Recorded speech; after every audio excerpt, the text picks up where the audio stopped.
ಹರಿ ಓಂ ಶ್ರೀ ಗುರುಭ್ಯೋ ನಮಃ. ಇಂದಿನ ಸತ್ಸಂಗಕ್ಕೆ ಎಲ್ಲ ಆತ್ಮಜ್ಯೋತಿಗಳಿಗೂ ಆದರದ ಸ್ವಾಗತ. ಇಂದು ನಾವು ದೈವಾಸುರ ಸಂಪದ್ವಿಭಾಗ ಯೋಗದ ಮೊದಲನೆಯ ಶ್ಲೋಕವನ್ನ ಮನನ ಮಾಡೋಣ. ಬನ್ನಿ, ನಾಗಲಕ್ಷ್ಮೀಜಿ ಈ ಶ್ಲೋಕವನ್ನು ಹೇಳ್ಕೊಡ್ತೀರಾ?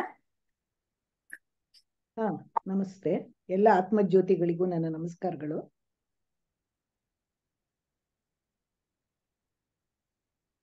ಅಭಯಂ ಸತ್ವ ಸಂಶುದ್ಧಿ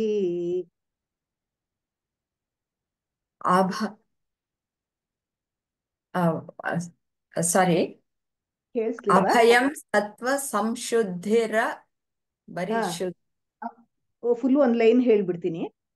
ಅಭಯಂ ಸತ್ವ ಸಂಶುದ್ಧಿರ್ ಜ್ಞಾನ ಯೋಗ ವ್ಯವಸ್ಥಿತಿ. ಇವಾಗ ಶುರು ಮಾಡೋಣ. ಅಭಯಂ ಸತ್ವ ಸಂಶುದ್ಧಿರ್ ಜ್ಞಾನ ಯೋಗ ವ್ಯವಸ್ಥಿತಿ. ಅಭಯಂ ಸತ್ವ ಸಂಶೋಧಿರ್ ಜ್ಞಾನ ಯೋಗ ವ್ಯವಸ್ಥಿತಿ. ಅಭಯಂ ಸತ್ವ ಸಂಶೋಧಿರ್ ಜ್ಞಾನ ಯೋಗ ವ್ಯವಸ್ಥಿತಿ. ದಾನಂ ದಮಶ್ಚ ಯಜ್ಞಶ್ಚ ಸ್ವಾಧ್ಯಾಯಸ್ತಪ ಆರ್ಜವಂ. ದಾನಂ ಧಮಶ್ಚ ಯಜ್ಞಶ್ಚ ಸ್ವಾಧ್ಯಾಯಸ್ತಪ ಆರ್ಜವಂ. ದಾನಂ ಧಮಶ್ಚ ಯಜ್ಞಶ್ಚ ಸ್ವಾಧ್ಯಾಯಸ್ತಪ ಆರ್ಜವಂ. ಧನ್ಯವಾದಗಳು ನಾಗಲಕ್ಷ್ಮೀಜಿ. ಅಭಯಂ ಸತ್ವ ಸಂಶೋಧಿರ್ ಜ್ಞಾನ ಯೋಗ ವ್ಯವಸ್ಥಿತಿ. ದಾನಂ ಧಮಶ್ಚ ಯಜ್ಞಶ್ಚ ಸ್ವಾಧ್ಯಾಯಸ್ತಪ ಆರ್ಜವಂ. ಇದರ ಅರ್ಥವನ್ನ ನಾವು ತಿಳಿದುಕೊಳ್ಳೋಣ ಬನ್ನಿ. ಪರಮಾತ್ಮನು ಹೇಳಿದನು, ಓ ಭರತ ಕುಲ ದೀಪಕನೇ, ಇವು ದೈವಿಕ ಸ್ವಭಾವವನ್ನು ಹೊಂದಿರುವವರ ಸದ್ಗುಣಗಳಾಗಿವೆ. ನಿರ್ಭಯತೆ, ಮನಸ್ಸಿನ ಶುದ್ಧತೆ, ಆಧ್ಯಾತ್ಮಿಕ ಜ್ಞಾನದಲ್ಲಿ ಸ್ಥಿರತೆ, ದಾನ, ಇಂದ್ರಿಯಗಳ ನಿಯಂತ್ರಣ, ತ್ಯಾಗದ ಸಾಧನೆ, ಪವಿತ್ರವಾದ ಶಾಸ್ತ್ರಗಳ ಅಧ್ಯಯನ ಮತ್ತು ನಡತೆಯಲ್ಲಿ ನೇರತೆ. ಇದರ ಪದಶಃ ಅರ್ಥ ತಿಳ್ಕೊಳ್ಳೋಣ. ಅಭಯಂ ನಿರ್ಭಯತೆ, ಸತ್ವ ಸಂಶುದ್ಧಿ ಮನಸ್ಸಿನ ಶುದ್ಧತೆ, ಜ್ಞಾನ ಯೋಗ ಆಧ್ಯಾತ್ಮಿಕ ವ್ಯವಸ್ಥಿತಿ ಸ್ಥಿರತೆ, ದಾನಂ ದಾನ, ದಮಃ ಇಂದ್ರಿಯಗಳ ನಿಯಂತ್ರಣ, ಚ ಮತ್ತು ಯಜ್ಞ ತ್ಯಾಗ, ಚ ಮತ್ತು ಸ್ವಾಧ್ಯಾಯ ಪವಿತ್ರ ಪುಸ್ತಕಗಳ ಅಧ್ಯಯನ, ತಪಃ ತಪಸ್ಸು, ಆರ್ಜವಂ ನೇರತೆ. ಈಗ ಮನನ ಕಾರ್ಯವನ್ನ ಪ್ರಾರಂಭಿಸೋಣ. ಒಬ್ಬೊಬ್ಬರಾಗಿ ನಮ್ಮ ಅನಿಸಿಕೆಗಳನ್ನ ಹಂಚಿಕೊಳ್ತಾ ಕೊನೆಯದಾಗಿ ಇದರ ಸಂಪೂರ್ಣ ವಿಶ್ಲೇಷಣೆಯನ್ನು ಸರ್ಮುಖೇನ ಹೇಳಿ ತಿಳಿದುಕೊಳ್ಳೋಣ. ನಾಗಲಕ್ಷ್ಮೀಜಿ, ನೀವೇ ಶುರು ಮಾಡ್ತೀರಾ? ಇದರಲ್ಲಿ ಹೇಳ್ತೀನಿ. ಇದರಲ್ಲಿ ಒಬ್ಬ ದೈವೀಭೂತನಾದ ಮನುಷ್ಯನಲ್ಲಿ 26 ಗುಣಗಳು ಇರುತ್ತೆ ಅಂತ ಹೇಳ್ತಾ ಇದ್ದಾರೆ ಇದರಲ್ಲಿ ಶ್ರೀಕೃಷ್ಣ. ಅದು ಯಾವುದು ಅಂದ್ರೆ, ಅಭಯಂ ಅಂದ್ರೆ ಮೊದಲನೇದು. ಅಭಯಂ ಅಂದ್ರೆ ನಮ್ಗೆ ದೇವರ ಮೇಲೆ ನಂಬಿಕೆ ಇರೋದು. ನಮ್ಗೆ ಯಾವಾಗ್ಲೂ ದೇವ್ರಿಗೆ ವಿಧೇಯ ಆಗಿರೋದು. ಆಮೇಲೆ ಆ ದೇವರೇ ನಮ್ಮನ್ನ ಯಾವಾಗ್ಲೂ ಕಾಪಾಡ್ತಾನೆ ಅನ್ನೋದು ಒಂದು ನಂಬಿಕೆ ಇರೋದು. ಅಂದ್ರೆ ತೀರಾ ಉದ್ದಟತನ ಅಲ್ಲ, ವಿನಯವಾಗಿ ನಾವು ದೇವ್ರನ್ನ ನಂಬ್ಕೊಂಡು ಫುಲ್ಲು ಆ ದೇವರಿಗೇನೆ ಸಬಾರ್ಡಿನೇಟ್ ಆಗಿರೋದು ಅಂತ. ಆಮೇಲೆ ಸತ್ವ ಸಂಶುದ್ಧಿ ಅಂದ್ರೆ ನಮ್ಮ ಅಂತರಂಗ ಒಂದು ಕನ್ನಡಿ ತರ ಸ್ವಚ್ಛವಾಗಿರ್ಬೇಕು. ಅದರಲ್ಲಿ ಏನೇ ಕಲ್ಮಶಗಳು ಇರಬಾರ್ದು. ಯಾವುದೇ ಕೋಪ, ದುಃಖ, ಚಿಂತೆ ಏನೂ ಇಲ್ಲದೆ ಪ್ರಸನ್ನವಾಗಿರ್ಬೇಕು ಅಂತ. ಆಮೇಲೆ ಜ್ಞಾನಯೋಗ ಅಂದ್ರೆ ನಮ್ಗೆ ಯಾವುದನ್ನೇ ಒಂದು ತಿಳಿಯೋದಕ್ಕೆ ಒಂದು ಜ್ಞಾನ ಇರೋದು. ಅದು ಯಾವುದರಿಂದ ಸಾಧ್ಯ? ಶ್ರವಣ ಮನನ ನಿಧಿಧ್ಯಾಸದಿಂದ ಸಾಧ್ಯ. ಅದರಿಂದ ನಮಗೆ ಜ್ಞಾನ ಬರುತ್ತೆ ಅಂತ. ದಾನ ಅಂದ್ರೆ ಯಾರು ಸತ್ಪಾತ್ರರು ಇರ್ತಾರೋ ಅವ್ರಿಗೆ ದಾನ ಮಾಡೋದು. ನಿಜವಾಗ್ಲೂ ಯಾರಿಗೆ ಏನ್ ಅವಶ್ಯಕತೆ ಇದೆಯೋ ಅವ್ರಿಗೆ ದಾನ ಮಾಡೋದು. ಮತ್ತೆ ದಾನ ಮಾಡುವಾಗ ಏನೇ ಅಹಂಕಾರ ಇರಬಾರ್ದು. ನಾನ್ ಕೊಡ್ತಾ ಇದ್ದೀನಿ ನೋಡು, ನನ್ನಿಂದ ಅವನು ಆಮೇಲೆ ಮುಂದೆ ಹಂಗಿರ್ತಾನೆ ಅಂತೆಲ್ಲ ಇಲ್ಲ. ಅದರಿಂದ ನಾವ್ ಏನು ನಿರೀಕ್ಷಿಸ್ಲೂಬಾರ್ದು. ಆ ರೀತಿ ದಾನ ಮಾಡ್ಬೇಕು ಅಂತ. ಆಮೇಲೆ ದಮ ಅಂದ್ರೆ ಇಂದ್ರಿಯ ನಿಗ್ರಹ. ಎಲ್ಲ ನಮ್ದು ಪಂಚೇಂದ್ರಿಯದಲ್ಲೂ ಒಂದು ಕಂಟ್ರೋಲ್ ಮಾಡ್ಕೊಂಡು ಇಟ್ಕೊಂಡಿರ್ಬೇಕು ಅಂತ. ಯಜ್ಞ ಅಂದ್ರೆ ಏನೇನು ಆಚರಿಸ್ತೇವೆ, ಗೃಹಸ್ಥ ಅದನ್ನು ಆಚರಿಸ್ತಾನೋ ಪಂಚಯಜ್ಞಗಳಿದೆಯಲ್ಲ, ದೇವಯಜ್ಞ, ಪಿತೃಯಜ್ಞ, ಭೂತಯಜ್ಞ, ಋಷಿಯಜ್ಞ, ಅವೆಲ್ಲ ಅದನ್ನ ಆ ಯಜ್ಞಗಳನ್ನೆಲ್ಲ ಆಚರಿಸ್ಬೇಕು ಅಂತ. ಆಮೇಲೆ ಸ್ವಾಧ್ಯಾಯ ಅಂದ್ರೆ ತನ್ನನ್ನೇ ತಾನು ತಿಳ್ಕೊಳ್ಳೋದು, ತನ್ನ ಆತ್ಮನ ತಾನು ತಿಳ್ಕೊಳ್ಳೋದು, ಆತ್ಮಜ್ಞಾನ ಮಾಡೋದು. ಆಮೇಲೆ ಇದರಲ್ಲಿ ಶಾಸ್ತ್ರದ ಅಧ್ಯಾಯ, ನಾದ, ಮಂತ್ರ, ಆತ್ಮಸ್ವಾಧ್ಯಾಯ ಈ ತರನೂ ಇದೆ. ಆಮೇಲೆ ತಪಸ್ಸು ಅಂದ್ರೆ ನಮ್ಮ ಮನ್ಸಲ್ಲಿ ಏನೇನೋ ಒಂದು ಕಲ್ಪನೆ ಬರುತ್ತೆ. ಆದ್ರೆ ನಾವು ಒಂದೇ ರೀತಿಲಿ ಕಣ್ಮುಚ್ಚಿ ಕುಳಿತುಕೊಂಡು ದೇವ್ರನ್ನ ಶಾಂತತೆಯಿಂದ ಮನಸ್ಸಿನಲ್ಲಿ ಕಲ್ಪಿಸ್ಕೊಳ್ಳೋದು. ಅದರಲ್ಲಿ ಯಾವಾಗ್ಲೂ ಮನಸ್ಸಲ್ಲಿ ಬೇರೆ ರೀತಿ ಯೋಚನೆ ಮಾಡೋದು ಅದೆಲ್ಲ ಏನೂ ಇರಬಾರ್ದು. ಆಮೇಲೆ ಆರ್ಜವಂ ಅಂದ್ರೆ ನಾವು ಯಾವ ರೀತಿ ನಡ್ಕೋತೀವೋ ಅದು ಟ್ರಾನ್ಸ್ಪರೆಂಟ್ ಆಗಿ ಇರ್ಬೇಕು. ಇವಾಗ ನಾವು ಮನ್ಸಲ್ಲೇ ಒಂದೇನೋ ಯೋಚಿಸೋದು, ನಾವು ಮಾಡೋದ್ ಬೇರೆ ರೀತಿ, ಆತರ ನಡಿಬಾರ್ದು. ಎರಡೂ ಒಂದೇ ರೀತಿ ಇರ್ಬೇಕು. ಇಷ್ಟು ಇದರಲ್ಲಿ ಇರೋದು ಅಂತ. ಇಷ್ಟು ತಿಳ್ಕೊಂಡಿದೀನಿ. ಬಹಳ ಪದ್ಮಜಿ, ಸುಂದರವಾಗಿ ಡೀಟೈಲ್ ಆಗಿ ಹೇಳಿದ್ದೀರಾ. ಬಹಳ ಧನ್ಯವಾದಗಳು. ಇವಾಗ ನಾವು ದೈವಾಸುರ ಸಂಪದ್ ವಿಭಾಗ ಯೋಗಕ್ಕೆ ಬಂದಿದ್ದೀವಿ. ಬಹಳ ಧನ್ಯವಾದಗಳು ನಾಗಲಕ್ಷ್ಮೀಜಿ. Thank you. ಕುಸುಮಾಜಿ, ನೀವು ಹೇಳ್ತೀನಿ. ಹೇಳ್ಬಿಟ್ಟು ನಿಮ್ಮ ಅನಿಸಿಕೆ ಹಂಚ್ಕೊಳ್ಳಿ. ಅಭಯಂ ಸತ್ವ ಸಂಶುದ್ಧಿರ್ ಜ್ಞಾನಯೋಗ ವ್ಯವಸ್ಥಿತಿ ದಾನಂ ದಮಶ್ಚ ಯಜ್ಞಶ್ಚ ಸ್ವಾಧ್ಯಾಯಸ್ತಪ ಆರ್ಜವಂ. ಮನುಷ್ಯನ್ಗೆ ಒಳ್ಳೆ ಗುಣ ಇರಬೇಕು, ಕೆಟ್ಟತನ ಇರಬಾರ್ದು, ದೇವ್ರ ಮೇಲೆ ನಂಬಿಕೆ ಇರಬೇಕು, ಆಮೇಲೆ ಇನ್ನೊಬ್ಬರಿಗೆ ಹೆಲ್ಪ್ ಮಾಡಬೇಕು, ಸೇವೆ ಹೆಲ್ಪ್ ಮಾಡಬೇಕು, ದಾನ ಮಾಡಬೇಕು.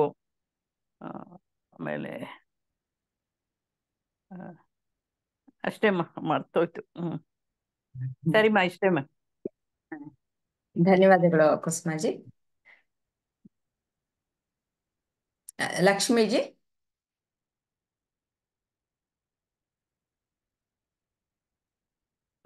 ಲಕ್ಷ್ಮೀಜಿ.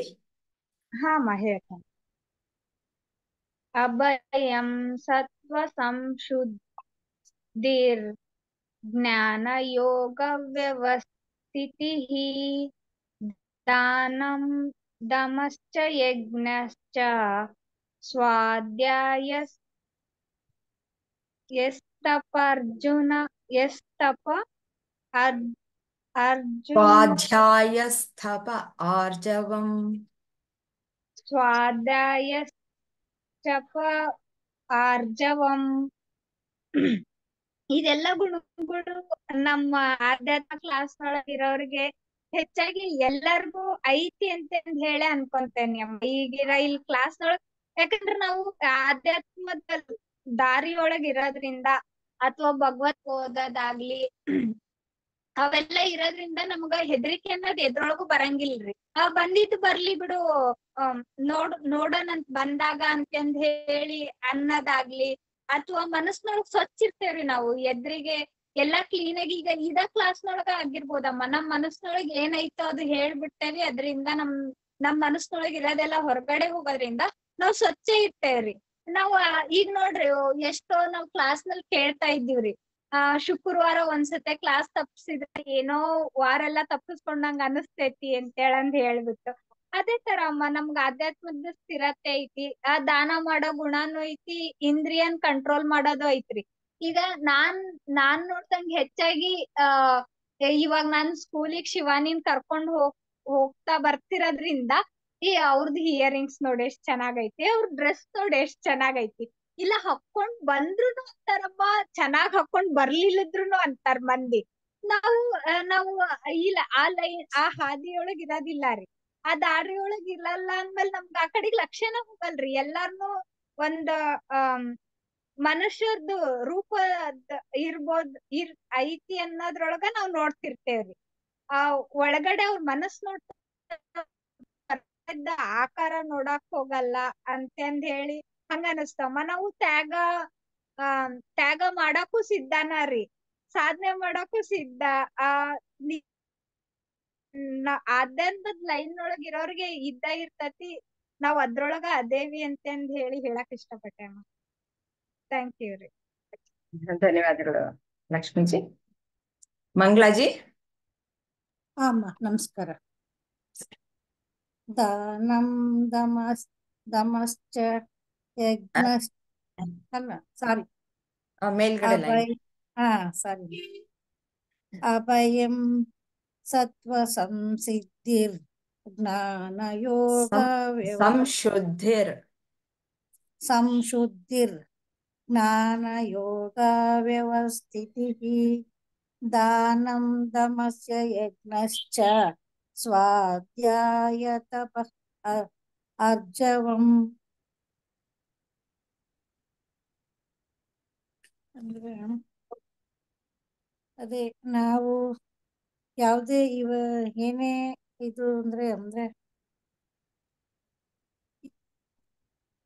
ಯಾವುದೇ ಒಂದು ಧ್ಯಾನ ಆಗ್ಲಿ, ಯೋಗ ಆಗ್ಲಿ, ಒಂದ್ ಕೆಲ್ಸ ಆಗ್ಲಿ, ಯಾವುದೇ ಆಗ್ಲಿ, ಅದನ್ನ ನಾವು ನಿಸ್ವಾರ್ಥದಿಂದ, ಈಗ ನಾವ್ ಯಾರಿಗೆ ಏನಾದ್ರೂ ಒಂದು ಯಾರೋ ಕೇಳಿದ್ರು ಅನ್ಕೊಳ್ಳಿ, ಇಲ್ಲ ಕೇಳ್ದಲೇ ಇದ್ರು ಇಲ್ಲ ಅನ್ಕೊಳ್ಳಿ, ನಾವೇನೇ ಒಂದು ಅವರಿಗೆ ಸಹಾಯ ಮಾಡಿದ್ರು ನಾವು ನಿಸ್ವಾರ್ಥದಿಂದ ನಾವು ಮಾಡಿದ್ರೆ ಅದು ಭಗವಂತನ ಒಂದು ಕೃಪೆ ಅನ್ಕೋತೀನಿ, ಅವ್ರಿಗೆ ಸೇರ್ಪಡೆ ಆಗುತ್ತೆ. ಆದ್ರೆ ನಾವು ಅದ್ರ ಮೇಲೆ ಯಾವ್ದು ಆಸೆ ಇಟ್ಕೋಬಾರ್ದು. ನಾವು ಅವ್ರಿಗೆ ಕೊಟ್ವಿ, ನಮ್ಮಿಂದಲೇ ಅದಕ್ಕೆ ಅವ್ರು ಹಿಂಗಾಗಿತ್ತು ಅನ್ನೋ ಯಾವುದೇ ಒಂದು ಮನೋಭಾವ ನಮ್ಮಲ್ಲಿ ಇರಬಾರ್ದು. ತಗೊಂಡವ್ರಿಗೂ ಕೂಡ ಅದು ಅವರ ಒಂದು ಕೃತಜ್ಞತೆ. ಅಂದ್ರೆ ನಾವ್ ಯಾವ್ದೇ ಒಂದು ಈಗ ಏನೋ ಒಂದು ಈಗ ಇದೇ ಕ್ಲಾಸ್ಗೆ ಬರ್ತಾ ಇದೀವಿ, ಇದನ್ನ ಕೇಳ್ತಾ ಇದೀವಿ ಅನ್ಕೊಳ್ಳಿ, ಇದ್ರದ್ದು ಈ ಒಂದು ನಾವು ಆ ಲೈನಲ್ಲಿ ಇರೋದ್ರಿಂದ ಈ ಟೈಮ್ಗೆ ನಾವಲ್ಲಿ ಇರ್ಬೇಕು, ಈ ದಿನ ಇವತ್ತು ಅದು ಬರುತ್ತೆ ಅಂತ ನಮ್ಗೆ ಅದ್ರ ಕಡೆಗೆ ಒಂದು ಅಂದ್ರೆ ಭಗವಂತನ ಕಡೆಗೆ ನಾವು ಏನೇ ಭಗವಂತನ ಒಂದು ಗುಣಗಾನ ನಾವು ಮಾಡ್ತಾ ಇರ್ಲಿ, ಒಂದು ಹಾಡಾಗಿರ್ಬೋದು, ಆ ಭಗವಂತನ ನಾಮಸ್ಮರಣೆ ಆಗಿರ್ಬೋದು, ಏನೇ ಆಗ್ಲಿ, ನಾವು ಆ ಭಗವಂತನ ಕಡೆಗೆ ಇದ್ದಾಗ ನಮ್ಮ ಆಸೆಗಳು ನಮ್ಮ ಪಂಚೇಂದ್ರಿಯಗಳನ್ನೆಲ್ಲ ಹತೋಟಿನಲ್ಲಿ ಇರೋದಕ್ಕೂ ಅಂದ್ರೆ ಈ ಒಂದು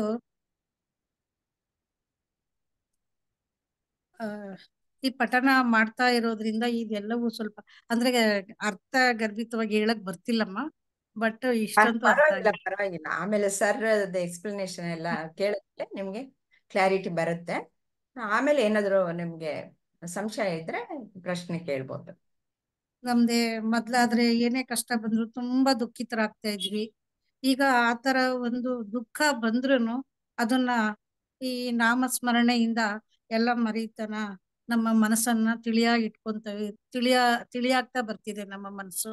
ಆಗ ಭಗವಂತನ ಕಡೆಗೆ ಹೋಗೋಕೆ ನಮ್ಗೆ ಆ ಮಾರ್ಗ ಸರಿ ಸಾಗ್ತಿದೆ ಅಂತ ತಿಳ್ಕೊಂತ ಇದ್ದೀನಿ.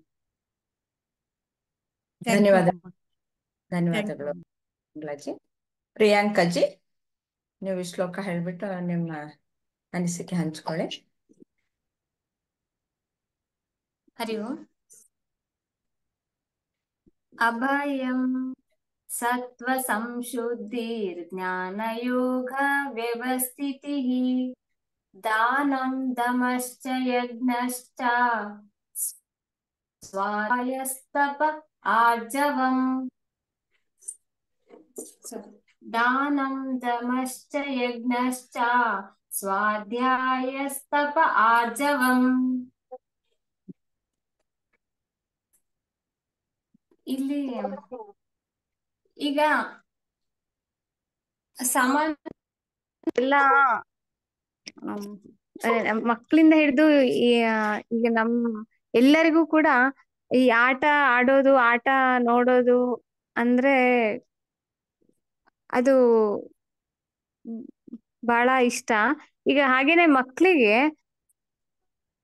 ಅವಕ್ಕೆ ಬರಿಬೇಕು, ಏನು ಓದ್ಬೇಕು ಅಂತಿದ್ದಾಗ ಏನೊಂದ್ ಭಯ. ಅದೇ ಆಟಕ್ಕೆ ಅಂತ ಬಿಟ್ಟಾಗ ಅವ್ರು ಬಹಳ ಖುಷಿಯಿಂದ ಆಟ ಆಡ್ತಾರೆ. ಯಾಕಂದ್ರೆ ಅದು ಆಟ, ಅಲ್ಲಿ ಒಂದು ಅವ್ರಿಗೆ ಗೊತ್ತು ಅಲ್ಲೊಂದು ಆಟದ ಅಲ್ಲಿ ನಾವೆಲ್ಲ ಎಂಜಾಯ್ ಮಾಡ್ತೀವಿ. ಅಲ್ಲಿ ಅವರು ಆಟ ಆಡ್ತಿದ್ರೆ ಅವ್ರಿಗೊಂದು ಭಯ ಅನ್ನೋದು ಇರೋದಿಲ್ಲ. ಆಟದಲ್ಲಿ ಇದ್ದಾಗ ಅವ್ರಿಗೆ ಸಮಯದ ಕಡೆ, ಮಕ್ಕಳಿಗೆ ಸಮಯದ ಕಡೆ, ಊಟದ ಕಡೆ, ಈಗ ಅವ್ರಿಗೆ ಬಹಳ ಅವ್ರು ಪೇರೆಂಟ್ಸ್ ಬಹಳ ಹಚ್ಕೊಂಡಿದ್ರು, ಅವ್ರ ಕಡೆ ಆಗ್ಲಿ ಆಟ ಅಂತ ಬಂದಾಗ ಅವರಿಗೆ ಇದ್ಯಾವ್ದು ಗಮನ ಬರಲ್ಲ. ಅದ್ರಲ್ಲಿ ಅವರು ಪೂರ್ತಿಯಾಗಿ ಅದ್ರಲ್ಲಿ ಆಟದಲ್ಲಿ ಮುಳುಗಿರ್ತಾರೆ. ಹೀಗೇನೆ ಈಗ ಇಲ್ಲಿ ಇದೇ ತರ ಈಗ ನಾವೆಲ್ಲ ಈಗ ನಾನು ಈ ಭೂಮಿ ಮೇಲೆ ಒಂದು ಪಾತ್ರಧಾರಿ. ಇಲ್ಲಿ ಬಂದಿರೋಂತ ಈ ಆಟ ಆಡೋರು ನಾವು, ಆಟ ಆಡಿಸ್ತಾ ಇರೋರು. ಹಾಗೆ ಇಲ್ಲಿ ನಾನು ಬರೀ ಏನೋ ಒಂದು ಆಟ ಆಡ್ತಿದೀನಿ ಅಂತನೋ, ಏನೊಂದು ಕೆಲಸ ಮಾಡ್ತಿದೀನಿ ಅಂತ ಇದ್ದಾಗ ಅದು ಯಾವುದೇ ನಿರ್ಭಯದಿಂದ, ಈಗ ಅದು ನನಗೆ ಇಷ್ಟ ಅಂತಿದ್ದಾಗ ಅದು ಅಲ್ಲಿ ಪೂರ್ತಿಯಾಗಿ ನಾನು ಏನ್ ಕೆಲಸ ಮಾಡ್ತಿರ್ತೀನೋ ಅಲ್ಲಿ ಮನಸ್ಸನ್ನ ಸ್ಥಿರವಾಗಿ ಇಟ್ಕೊಳ್ಳೋದು.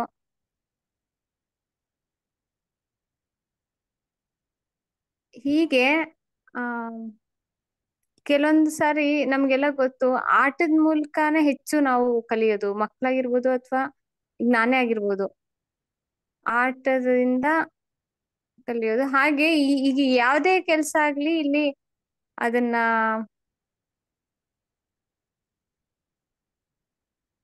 ಮಾಡ್ತೀನಿ ಅನ್ನೋ ಒಂದು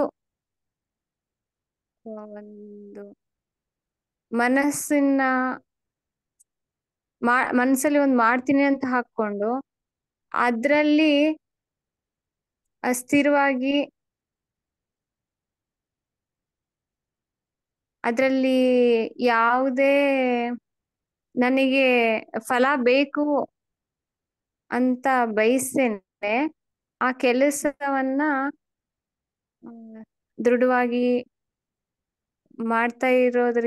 ಮಾಡೋದ್ರಿಂದ ಅಲ್ಲಿ ಒಂದು ಧೈರ್ಯ ಅನ್ನೋದು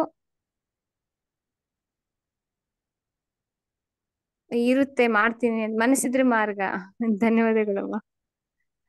ಧನ್ಯವಾದಗಳು ಪ್ರಿಯಾಂಕಾಜಿ. ಇವಾಗ ಪರಮಾತ್ಮ ಶ್ರೀಕೃಷ್ಣ ಹೇಳ್ತಾ ಇರೋದು ದೈವಿಕ ಸ್ವಭಾವವನ್ನ ವಿವರಿಸ್ತಾ ಇದ್ದಾರೆ. ಇವರು ನಾಗಲಕ್ಷ್ಮೀಜಿ 26 ಗುಣಗಳು ಹೊಂದಿರುವಂತಹದ್ದು ದೈವಿ ಸದ್ಗುಣಗಳು ಆಗಿವೆ ಅಂತಂದ್ಬಿಟ್ಟು ವಿವರವಾಗಿ ತಿಳಿಸ್ಕೊಟ್ಟಿದ್ದಾರೆ.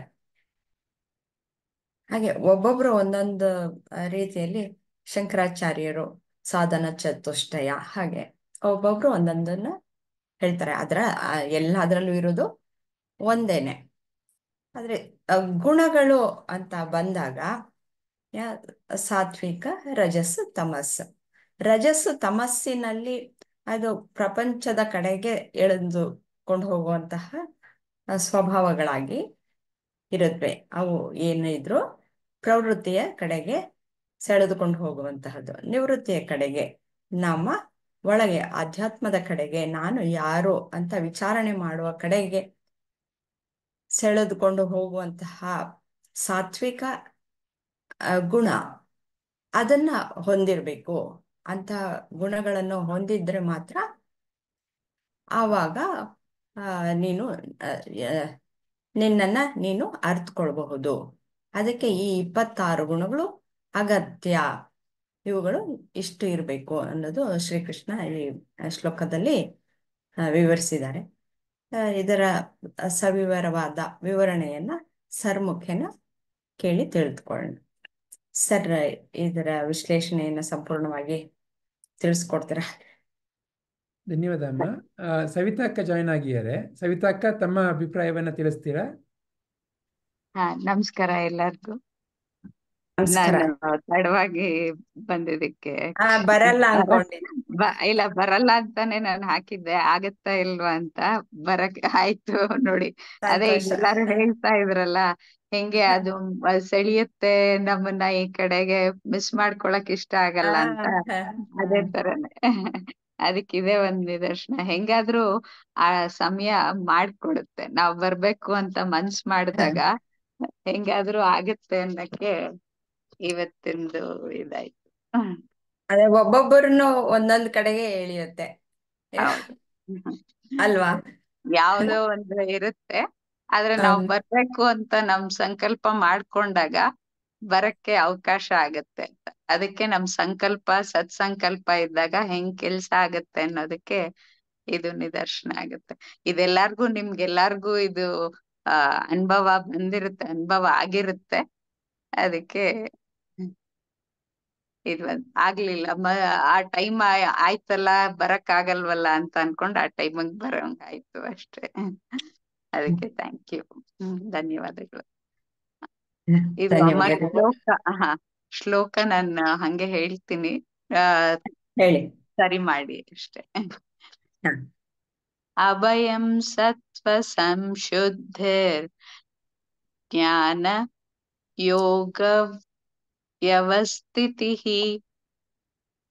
ಧನಂ ದಮಶ್ಚ ಯಜ್ಞಶ್ಚ ಸರ್ವ ಸ್ವಾಧ್ಯಾಯ ಆರ್ಜವಂ.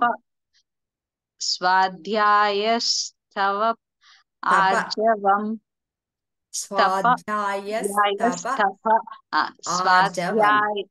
ಸ್ವಾಧ್ಯಾಯಸ್ತಪ ಆರ್ಜವಂ ಅಂದ್ರೆ ನಾವ್ ಯಾವ್ದೇ ಒಂದ್ ಸಂಕಲ್ಪ ಮಾಡ್ಕೊಂಡ್ರು, ಏನೇ ಒಂದು ನಾವ್ ಮಾಡ್ಬೇಕು ಅಂತ ಇದ್ದಾಗ ಒಂದು ದೈವಿಕವಾಗಿ ಒಂದ್ ದೈವತ್ವ ನಮ್ಗೆ ಎಲ್ಲಾನು ಆಗತ್ತೆ ಅಂತ ಇಲ್ಲಿ ಅರ್ಥ ಆಗ್ತಾ ಇದೆ. ಎಲ್ಲ ಸದ್ಗುಣ ಅಂದ್ರೆ ಏನು, ಒಳ್ಳೆ ಗುಣ ಅಂತ. ಎಲ್ಲಾನು ಒಳ್ಳೇದೇನೆ, ನಾವ್ ಮಾಡ್ಕೊಳ್ಳೋ ಸಂಕಲ್ಪದ ಮೇಲೆ ಎಲ್ಲಾನು ಒಳ್ಳೇದೇ ಆಗಿರುತ್ತೆ. ಆಮೇಲೆ ಇದಕ್ ಒಂದೇ ಒಂದು ಇಲ್ಲಿ ಇಂದ್ರಿಯಗಳ ನಿಯಂತ್ರಣ ಅಂತ ಇದೆ. ಅದರಲ್ಲಿ ಒಂದ್ಸಲ ವಿಜಯ್ ಸರ್ ಹೇಳಿದ್ರು, ಒಂದು ಕತೆ ಹೇಳಿದ್ರು. ಏನು ಅಂದ್ರೆ, ನಾವ್ ಈ ಪ್ರಪಂಚದಲ್ಲೆಲ್ಲಾನು ನಾವ್ ಹೆಂಗ್ ಬಂದಿದೀವಿ ಅಂದ್ರೆ, ಒಂದ್ ಚಿಕ್ಕ ಕತೆ ನಿದರ್ಶನ. ಏನು ಅಂದ್ರೆ, ಒಂದ್ ಕೋತಿ ಇರುತ್ತೆ. ಅದ್ ಕೋತಿ ಅಲ್ಲಿ ಅವನ್ ಕೋತಿ ಹಿಡಿಬೇಕು ಅಂತ ಏನ್ ಮಾಡಿರ್ತಾನೆ, ಒಂದ್ ಬಾಟ್ಲ್ ಇರುತ್ತೆ. ಆ ಬಾಟ್ಲಲ್ಲಿ ಎಲ್ಲ ತಿಂಡಿ ಇಟ್ಟಿರ್ತಾನೆ. ಆ ಕೋತಿಗೆ ಅಲ್ಲಿ ತಿಂಡಿ ಕಾಣಿಸುತ್ತೆ. ಅಂದ್ರೆ ತಿಂಡಿ ನೋಡಿದ ತಕ್ಷಣ ಅದು ಕೋತಿ ಅದಕ್ಕೆ ಆಕರ್ಷಿತವಾಗಿ ಅದು ಕೈ ಒಳಗಡೆ ಹಾಕುತ್ತೆ ಆ ಬಾಟ್ಲ್ ಒಳಗಡೆ. ಅದ್ ಹಾಕವಾಗ ಸುಲಭವಾಗಿ ಹಾಕ್ಬಿಡುತ್ತೆ ತಿಂಡಿ ತಗೊಳಕ್ಕೆ ಅಂತ. ಆದ್ರೆ ವಾಪಸ್ ಅದಕ್ಕೆ ಕೈ ತೆಗಿಯಕ್ ಆಗಲ್ಲ, ಬಾಟ್ಲಿಂದ ಆ ಶೀಶೆಯಿಂದ ಕೈ ವಾಪಸ್ ತೆಗಿಯಕ್ ಆಗಲ್ಲ. ಹಂಗೆ ನಾವ್ ಈ ಪ್ರಪಂಚದಲ್ಲಿ ಎಲ್ಲಾ ಆಸೆಗಳು ಎಲ್ಲಾ ಇದು ನಮ್ಗೆ ಆಚೆ ಕಡೆ ಕಾಣಿಸ್ತಾ ಇರುತ್ತೆ ಪ್ರಾಪಂಚಿಕವಾಗಿ. ನಮಗ್ ಗೊತ್ತು ಅಲ್ಲಿ ಹೋದ್ರೆ ನಮ್ಗೇನೋ ಅಲ್ಲಿ ಸಿಕ್ಕಾಕೋತೀವಿ ಅಂತ ಗೊತ್ತಿದ್ದು, ಆದ್ರೆ ನಾವ್ ನೋಡಿದ ತಕ್ಷಣ ನಮ್ ಪ್ರಚೋದಿತವಾಗಿ ಬಿಡ್ತೀವಿ. ನಾವ್ ಅಲ್ಲೋಗಿ ಅದು ಬೇಕು ಇದು ಬೇಕು ಅಂತ ನೋಡ್ತಾ ಇರ್ತೀವಿ. ಅಲ್ಲಿ ಹೋದ್ಮೇಲೆ ನಮ್ಮನ್ ಹಿಡಿಯಕ್ಕೆ ಅಂತಾನೆ ಅದ್ರಲ್ಲಿ ಇರುತ್ತೆ ಅನ್ನೋದು ಗೊತ್ತು, ಆದ್ರೂ ನಾವ್ ಅದಕ್ಕೆ ಕೈ ಹಾಕ್ತಿವಿ ಅಂತ. ಅದಕ್ಕೆ ಇದು ಒಂದು ದೃಷ್ಟಾಂತ. ಆಮೇಲೆ ಇನ್ನೊಂದು ಕತೆ ಹೇಳ್ಬೇಕು ಅಂದ್ರೆ, ಒಂದ್ ಶಾಲೆಯಲ್ಲಿ ಒಬ್ರು ಕ್ಲಾಸಲ್ಲಿ ಪಾಠ ಮಾಡ್ತಾ ಇರ್ತಾರೆ ಟೀಚರು. ಅವರು ನಾನು ಇವಾಗ ಸಡನ್ ಟೆಸ್ಟ್ ಕೊಡ್ತೀನಿ ಅಂತ ಹೇಳ್ತಾರೆ ಮಕ್ಕಳಿಗೆ. ಇದ್ ನೀವ್ ಅಭ್ಯಾಸ ಮಾಡ್ಕೊಂಡು ನೀವು ಈ ಟೆಸ್ಟ್ ನ ಅಟೆಂಡ್ ಮಾಡ್ಬೇಕು. ಯಾರ್ ತುಂಬಾ ಚೆನ್ನಾಗ್ ಮಾಡ್ತಾರೋ ಅವ್ರಿಗೆ ಪ್ರೈಸ್ ಕೊಡ್ತೀನಿ ಅಂತ ಹೇಳ್ತಾರೆ. ಆ ಮಕ್ಳೆಲ್ಲಾನು ತುಂಬಾ ಆಯ್ತು ಅಂತ ಅನ್ಬಿಟ್ಟು ಎಲ್ಲಾರು ಒಪ್ಕೋತಾರೆ. ಎಲ್ಲಾರು ಟೆಸ್ಟ್ ಅಲ್ಲಿ ಭಾಗವಹಿಸ್ತಾರೆ, ಎಲ್ಲಾರು ಟೆಸ್ಟ್ ಬರೀತಾರೆ. ಆಮೇಲೆ ಅದಾದ್ಮೇಲೆ ಹಂಗೆ ಕರೆಕ್ಷನ್ ಮಾಡ್ತಾರೆ ಟೀಚರು. ಕರೆಕ್ಷನ್ ಮಾಡಿದಾಗ ಯಾವ್ದ್ ನೋಡಿದ್ರೆ ಎಲ್ಲಾರು ಅಷ್ಟು ಸರಿಯಾಗಿ ಉತ್ತರ ಬರ್ದಿರ್ತಾರೆ, ಎಲ್ಲಾರ್ದು ಅಷ್ಟು ಚೆನ್ನಾಗ್ ಮಾಡಿರ್ತಾರೆ, ಯಾರ್ದು ತಪ್ಪೇ ಇರಲ್ಲ, ಎಲ್ಲಾರ್ದು ಸರಿ ಉತ್ತರ ಇರುತ್ತೆ. ಅವಾಗ ಅವ್ರ ಟೀಚರ್ಗೆ ಇದಾಗತ್ತೆ, ಹೆಂಗೆ ಇವ್ರಿಗೆಲ್ಲಾರ್ಗುನು ಅದ್ರಲ್ಲಿ ಬೆಸ್ಟ್ ಆಗಿರೋರ್ಗೆ ಪ್ರೈಸ್ ಕೊಡ್ತೀನಿ ಅಂತ ಹೇಳಿದೀನಿ, ಏನ್ ಮಾಡೋದು ಅಂತ ಹೇಳ್ಬಿಟ್ಟು ಆಯ್ತು ನೋಡೋಣ ಅಂತ ಅನ್ಬಿಟ್ಟು ಎಲ್ಲಾರು ಹೆಸರು ನಿಮ್ ಹೆಸರನ್ನ ಬರ್ದು ಚೀಟಿಯಲ್ಲಿ ರೋಲ್ ಮಾಡ್ಬಿಟ್ಟು ಹಾಕಿ ಅಂತ ಒಂದ್ ಬಾಕ್ಸ್ ಇಡ್ತಾರೆ. ಆಯ್ತು ಅಂತ ಎಲ್ಲಾರುನು ಹೆಸರು ಬರೀತಾರೆ, ರೋಲ್ ಮಾಡ್ಬಿಟ್ಟು ಆ ಬಾಕ್ಸ್ ಅಲ್ಲಿ ಹಾಕ್ತಾರೆ ಆ ಚೀಟಿನ. ಆಮೇಲೆ ಸರಿ ಒಬ್ಬ ಹುಡ್ಗಿನ್ ಕರೆದ್ಬಿಟ್ಟು ಇದು ಒಂದ್ ಚೀಟಿ ಅದರಿಂದ ತೆಗಿಸ್ತಾರೆ. ಅದು ಚೀಟಿ ತೆಗ್ದಾಗ ಅದ್ರಲ್ಲಿ ಹೆಸರು ಬರ್ದಿರುತ್ತೆ ರಾಣಿ ಅಂತ. ಆವಾಗ ಎಲ್ಲ ಆ ಹುಡ್ಗಿ ಖುಷಿ ಆಗತ್ತೆ, ರಾಣಿ ಅಂತ ಕರೀತಾರೆ ಮಿಸ್ಸು, ಅವಾಗ ಖುಷಿ ಆಗತ್ತೆ. ಆಮೇಲೆ ಅವಳಿಗೆ ಇದು ಕೊಡ್ಬೇಕಾಗಿರುತ್ತಲ್ಲ ಗಿಫ್ಟ್. ಸರಿ ಏನ್ ಕೊಡೋದು, ಸರಿ ಶೂಸ್ ಕೊಡ್ಬೇಕು ಅಂತ, ಶೂಸ್ ಕೊಡ್ತೀನಿ ನಿನ್ಗೆ ಅಂತ ಹೇಳ್ತಾರೆ ಮಿಸ್. ಅವಳು ಹೆಂಗೆ ಅಂದ್ರೆ ಅವಳು ತುಂಬಾ ಬಡ ಹುಡ್ಗಿ, ಅವಳಿಗೆ ಏನು ಇದಿರಲ್ಲ, ತುಂಬಾನೇ ಕಷ್ಟದಲ್ಲಿರ್ತಾಳೆ. ಅವಳಿಗೆ ಅದು ತಗೊಂಡ್ ಹಾಕೊಳ್ಳೋಷ್ಟು ಇದಿರಲ್ಲ. ಆ ತರ ಇದ್ದಾಗ ಅದಕ್ಕೆ ಅವಳಿಗೆ ಶೂಸ್ ಕೊಡಿಸ್ತಾರೆ. ಅವಳಿಗೂ ತುಂಬಾ ಖುಷಿ ಆಗತ್ತೆ, ಮಿಸ್ಗೂ ಖುಷಿ ಆಗತ್ತೆ, ಅವಳಿಗೆ ಬೇಕಾಗಿದ್ದನ್ನ ನಾನ್ ಕೊಟ್ನಲ್ಲ ಅಂತ ಖುಷಿ ಆಗತ್ತೆ. ಆಮೇಲೆ ವಾಪಸ್ ಮನೆಗ್ ಬರ್ತಾರೆ ಮಿಸ್ಸು. ಮನೆಗ್ ಬಂದ್ಬಿಟ್ಟು ಅಲ್ಲಿ ಅವರು ತುಂಬಾ ಅಳ್ತಾ ಇರ್ತಾರೆ. ಅವಾಗ ಅವ್ರ ಯಜಮಾನ್ರು ಬರ್ತಾರೆ, ಯಾಕೆ ಏನಾಯ್ತು, ಯಾಕೆ ಹಿಂಗ್ ಅಳ್ತಾ ಇದೀಯ ಅಂತ ಕೇಳ್ತಾರೆ. ಇಲ್ಲ ಇವತ್ತು ಕ್ಲಾಸಲ್ಲಿ ಹಿಂಗಾಯ್ತು ಅಂತ ಹೇಳ್ತಾರೆ, ನಾನ್ ಟೆಸ್ಟ್ ಕೊಟ್ಟಿದ್ದೆ ಹಿಂಗೆಲ್ಲ ಆಯ್ತು ಅಂತ. ಆಯ್ತು ಒಳ್ಳೇದಾಯ್ತಲ್ಲ, ನೀನ್ ಕೊಟ್ಟಿದ್ದಾಯ್ತು ಎಲ್ಲ ಆಯ್ತು, ಯಾಕೆ ಅಳ್ತಾ ಇದೀಯ, ಆದ್ರೂನು ಖುಷಿ ಪಡೋ ಅಂತ ವಿಷಯನೇ ಅಲ್ವಾ, ನೀನ್ ಏನ್ ಹೇಳಿದ್ದೆ ಅದನ್ ಕೊಟ್ಟಿದ್ದಾಯ್ತು, ಮತ್ತೆ ಇನ್ನೇನು ಅಂತ. ಆದ್ರೂ ಅಳ್ತಾ ಇರ್ತಾಳೆ. ಯಾಕೆ ಅಂತ ಅಂದ್ರೆ, ನಾನು ಅದನ್ನೇನೋ ಹೇಳ್ಬಿಟ್ ಬಂದೆ, ಆದ್ರೆ ಮನೆಗ್ ಬಂದ್ಬಿಟ್ಟು ಆ ಬಾಕ್ಸ್ ಅಲ್ಲಿರೋ ಚೀಟಿ ಎಲ್ಲಾ ನೋಡಿದ್ರೆ ಎಲ್ಲಾದ್ರಲ್ಲೂ ರಾಣಿ ಅಂತಾನೆ ಬರ್ದಿರುತ್ತೆ, ಎಲ್ಲಾರುನು ರಾಣಿ ಅಂತಾನೆ ಬರ್ದಿರ್ತಾರೆ. ಅಂದ್ರೆ ಅವ್ರೆಲ್ಲಾರ್ಗುನು ಇದು ಗೊತ್ತಿರುತ್ತೆ, ಅವಳಿಗೋಸ್ಕರ ಸಹಾಯ ಅವಳಿಗೆ ಸಿಗ್ಬೇಕು ಅಂತ ಆ ಮಕ್ಳಲ್ಲಿ ಅವಾಗ್ಲೇನೆ ಒಂದು ಇದು ಬಂದಿದೆ.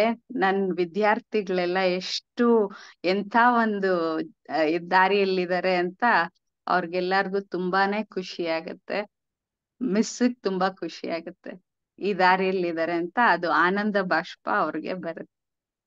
ಈ ತರ ಇರುತ್ತೆ. ಅದಕ್ಕೆ ಮಕ್ಕಳಲ್ಲೇ ಇದೆಲ್ಲ ಬಂದಾಗ ಅದು ಸ್ವಾಭಾವಿಕವಾಗಿ ದೈವಿಕತೆ, ದೈವಿ ಸ್ವಭಾವ ಅನ್ನೋದು ಮಕ್ಕಳಲ್ಲಿ ಮುಗ್ಧತೆ ಅನ್ನೋದು ಇದ್ದೇ ಇರುತ್ತೆ.